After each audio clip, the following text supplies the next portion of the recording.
ఇంద్రకీలాద్రి ఆ తల్లి దుర్గాదేవి సన్నిధిలో 9 సిబ్బంది అందరి ఆధ్వర్యంలో చాలా ఘనంగా జరుపుకుంటున్నాం.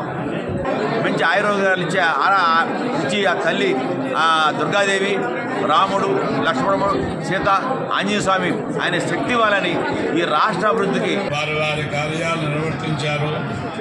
త్రేతాయుగంలో గొప్ప అవతారం అంటే రామచంద్రమూర్తి అవతారం. ఆ తర్వాత